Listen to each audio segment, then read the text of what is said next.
I'm here today with Sister Simone Campbell. Sister Simone is the executive director of Network. She's a religious leader, attorney, and poet with extensive experience in public policy and advocacy for systemic change. In Washington, she lobbies on issues of economic justice, immigration reform, and healthcare. In 2012, she was instrumental in organizing the Nuns on the Bus tour of 9 states to oppose the Ryan budget, approved by the House of Representatives. This budget would have decimated programs meant to help people in need. Nuns on the Bus received an avalanche of attention across the nation from religious communities, elected officials, and the media.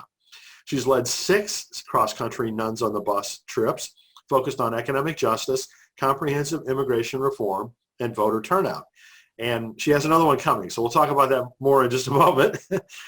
Sister Simone has often been featured in the national and international media, including appearances on 60 Minutes, the Colbert Report, and The Daily Show with Jon Stewart. She's received numerous awards, including the Franklin D. Roosevelt Four Freedoms Award and the Defender of Democracy Award. Prior to coming to Network, Simone served as the executive director of Jericho, the California interfaith public policy organization that networks with Network to protect the interests of people living in poverty. She's also the author of A Nun on the Bus, How All of Us Can Create Hope, Change, and Community. So it's really an honor to have you here with us, Sister Simone. Thank you so much for joining us today. Oh, great to be with you, Brian. So I'd love to hear more about what you're up to these days leading up to the election, including this new bus tour. Right. We have a bus trip that launches September 23rd through October 23rd. But this time, we're on the digital highway, so it's all virtual. Oh, excellent. So it's the virtual tour, but it's the tour about who we elect matters. And looking at our nation, at the really many of the such brokenness in our nation right now, what with COVID-19, racism, the fires in the West. I mean, so much is broken that we know that healing needs to happen, and we need to lift up our values for who are we as a nation. And for me, one of the values that I hold most dear is kindness and integrity. And those really basic values are what this bus is anchored in. And it's all about who we elect matters. So people can go on our website, nunsonthebus2020.org, and you can see our tour, what we're doing. But one of the parts that I'm most excited about is that everybody can ride the bus this time because it's virtual. So we've got up there make your own tour, and you register and you go on our map, and there's I don't know how many, couple hundred little stops you can make and learn different things about states, listen to little video clips from either service centers or from nuns on the bus talking about why they're multi-issue voters. And after you get there, first of all, I should say, your bus on your ticket starts out kind of grayed out. And at each stop, after you've been at a stop, it gets a little bit of color. And after 30 stops, you've got a fully colored in bus on your ticket. Oh my goodness. And then you get a prize. So we've got prizes. It's kind of fun. Wow. Talk about well organized. I mean, that had to be quite something to pull all that together. Oh, my team is just amazing, just amazing. I mean, I had this harebrained scheme like in April, and we've been beavering away to make it happen. But in addition, we're going to have live events, but are virtual. And so we have a big opening rally on September 23rd. That's going to include Speaker Pelosi and Reverend Otis Moss III. And, excellent. So it's going to be a big thing. And then we have other rallies during it and town halls, and we have over 50 live events. So I assume this is all on the network website? Yes. Oh, well, Nuns on the Bus 2020. Nuns on the Bus 2020. .org. Okay. Yeah. Excellent. All right. It's too much fun. Pope Francis says that characteristic of holiness in the 21st century, he's got these 5 characteristics, but one of them is passion and boldness. So we think Nuns on the Bus fits that. Excellent. But the other one is joy and a sense of humor, which in these days we seriously need. So. Well, maybe you can lobby him to have entrepreneurship, as one of the key, because, that's what you're epitomizing as far as I'm concerned. Yeah, we are kind of go-getters. Yeah, which is wonderful. I so respect people that are, out there making a difference. Thanks. The right things. Yeah. What a concept, right? So, we have a huge election coming up, and our country is, as you said, fighting an awful lot of serious challenges. Do you want to talk just a little bit to start about how you view the importance of this? Oh, my glory. Yes, absolutely. Well, I think what we see is really the test of our democracy. And, in the beginning, our founding fathers and founding mothers didn't know if democracy would work. And there is a lot that we're dealing with right now. And it includes the role of government. That the whole idea of our federal system is that there be coordination and organization about big issues at a national level, because no one state can take care of it. That's lacking right now, in my view. And another issue is just the care and the integrity that is required if you're working in government. That government is not about power. Government is about service, and how we are at service for each other. It's that element of community that I think is most lacking in our nation right now, that sense that we're in this together. Now, I had hoped that COVID-19 would help us see that indeed, you and I have a relationship here in terms of protecting health. But for so many people that feel so isolated, so alone, and so angry, they don't have that sense of connectedness. And so one of the things that we're trying to do on our bus is help people have conversations across what could be chasms or divides, but with respectful listening about what values matter to you. And so in the end, while we talk policy and we talk talk policy and changes we want to make and all that, it really comes down to, what do we value as a nation? What do we expect our leaders to exemplify? What values do we seek in our leaders? And talking at the values place creates a different conversation than if we fight over, well, I think there ought to be a carbon tax, or I think there ought to be, laws about climate change, or I think we need a single payer healthcare system. Well, I don't think a single payer. We ought to do public option. No. Everybody just needs healthcare. Hello. We just need to take care of our climate. And that how we do it, we can differ with, but let's get to the values that we hold most dear at the base. That's where we need to be. Well, I think our country is about as polarized as I've ever seen it. I think what you're suggesting is talking about values, a very fundamental level of, what matters. Have you found that to be helpful in getting past some of the more, what do I say, more polarizing verbiage? Well, what I discovered, we did a series of rural roundtables last year at Network, where we held 17 roundtables in 16 states, listening sessions in rural communities.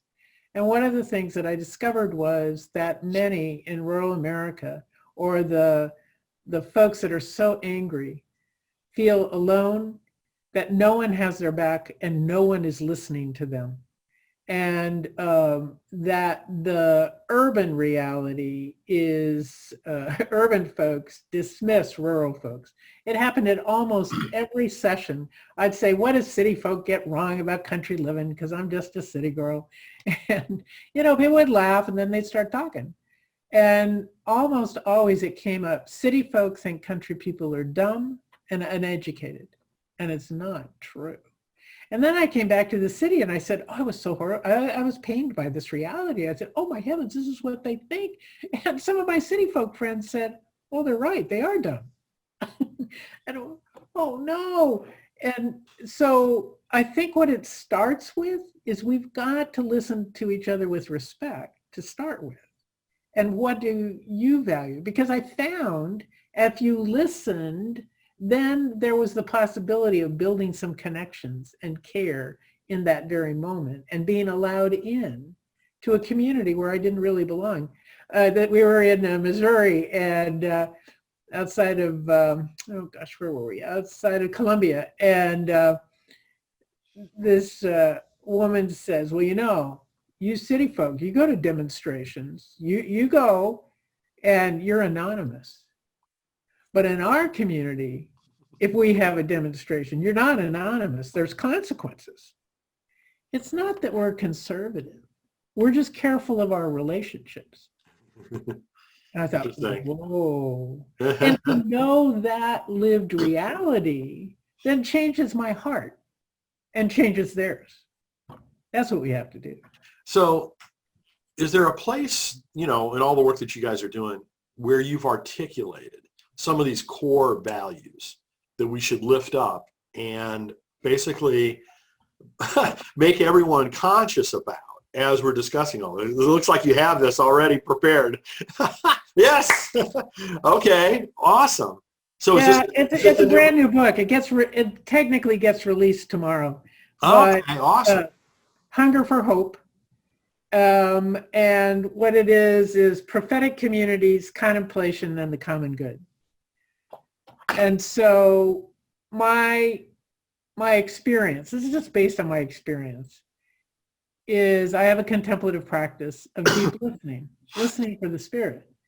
And for me, that leads to community.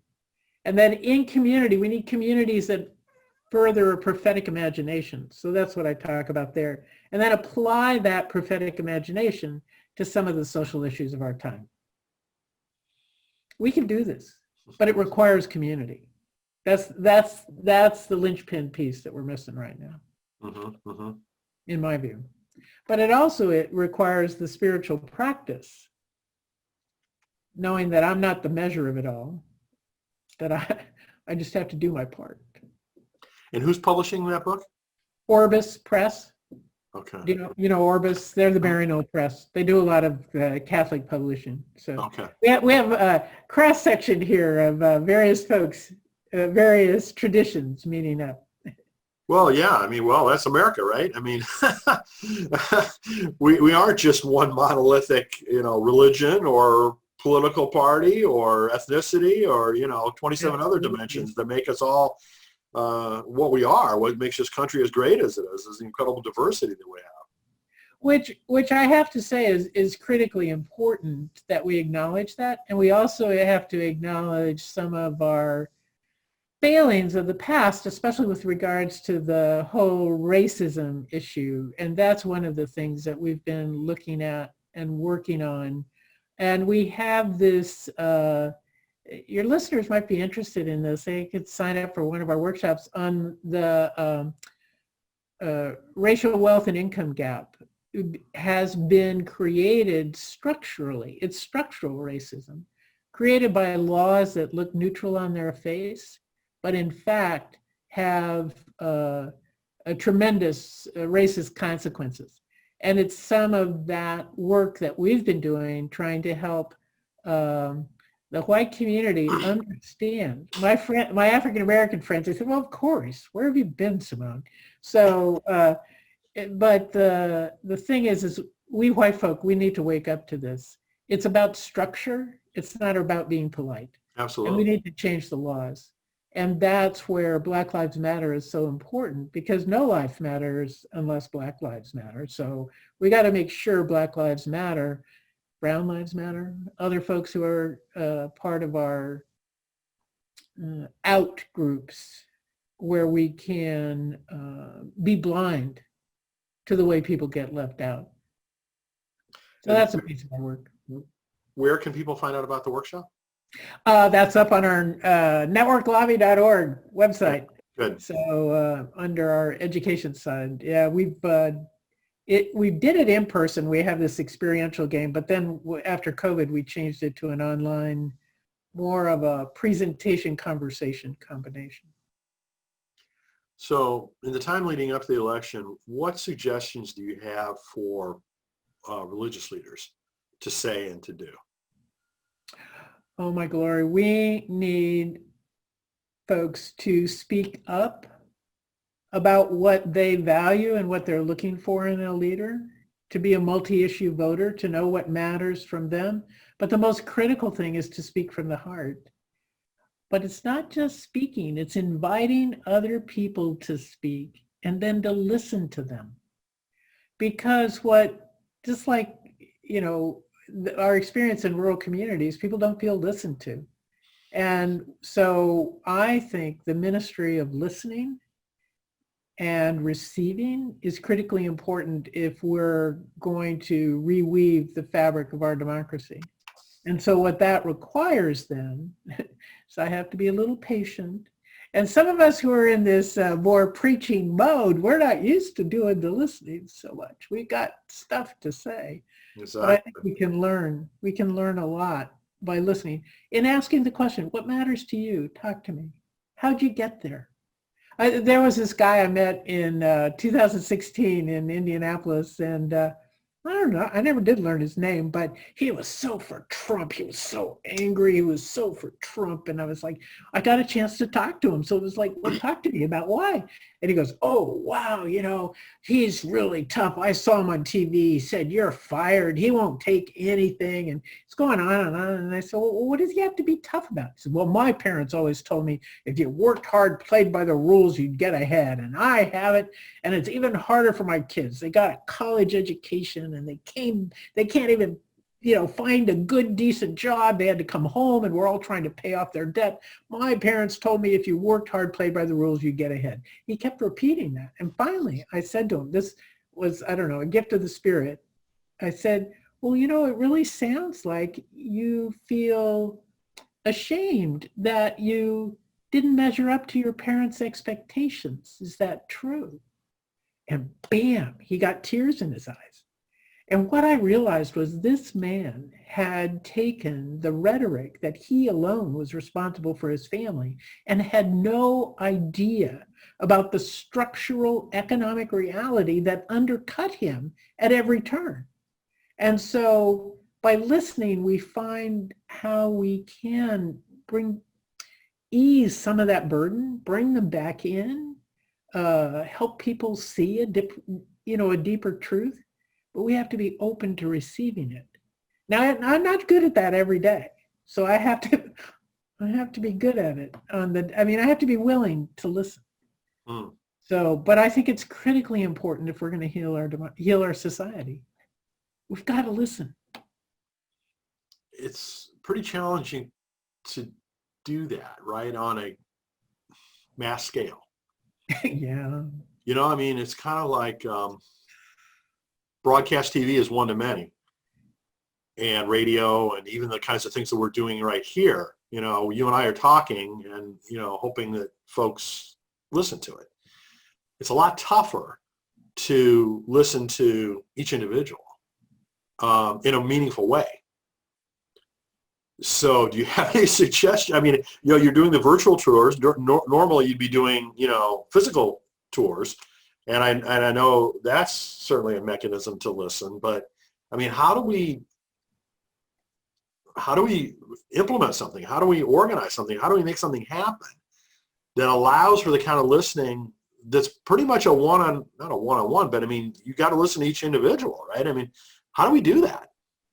Well, this is where I take comfort in the scripture, is that we are one body and we all have a different part to play. And so if we each did our part, then the body would see how it was integrated together and feel the connection. So one of the things we're doing on the bus is we're going to have, let's see if I get it, dialogue across geographical divides. So we're going to do some small groups with urban, suburban, rural people talking together about what matters to them, trying to model how this could be. And it takes intentionality and it takes a willingness to risk. It could be a train wreck, we'll see. But then we'll record it and put it up on our virtual map and people could go and see how it goes. And how we connect with having a heart for each other, even if I disagree. And that's where I think for me, faith and prayer becomes really important is because what I know is that we're called, in my Christian tradition, we're called by Jesus to radical acceptance. We don't have to agree, but we need to radically accept people I disagree with. And that acceptance then requires some concern and reverence and knowing they're just not nuts. I joke about that. I have this list in my head of people who are mistakes of God. They ought to just be voted off the island. I mean, just, oh my God. So, but the fact is, that's not our Christian faith. And so I try to radically accept. But then there is this piece about acceptance doesn't mean just stopping and saying, oh, okay. But there's also this other piece that goes with radical acceptance, which is fighting for a vision. Too often we fight against each other. We push back, we do all that stuff. No. For me, the Christian faith calls us to fight for a vision. Radically accept the person, fight for a vision together. And so that, what for me is a prayer practice, and then we're all led to do our part. So this is my part. I don't know about the bigger macro, cross-country plan. I'm just trying to be faithful to my part.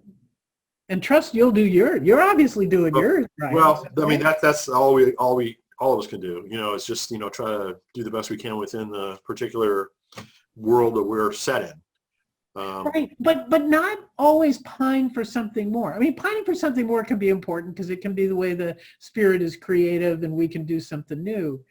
But to trust that the peace that we each have is valued in the body.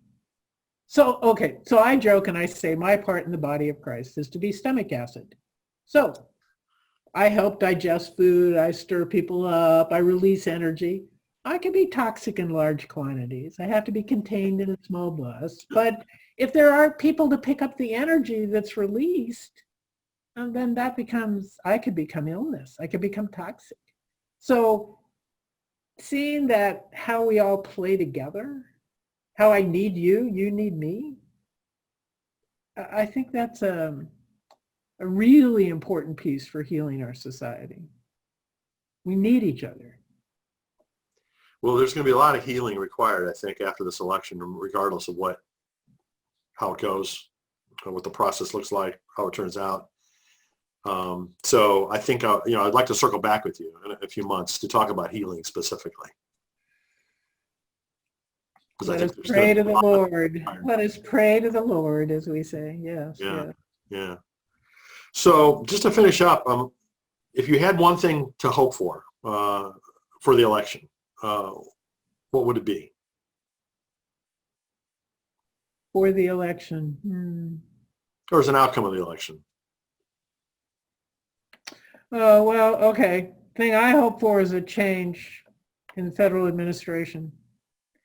I do more than hope. I work hard for it. But I think for the reason, not that it's a political win, but that it's more that we can return to a reverence for each other and to move away from lies, divisions, unkindness, corruption, and move ahead to some place where we can really try to create an inclusive democracy. Let's keep working at this project, but let's include with dignity our whole nation. And boy, you'll find out my policy pieces.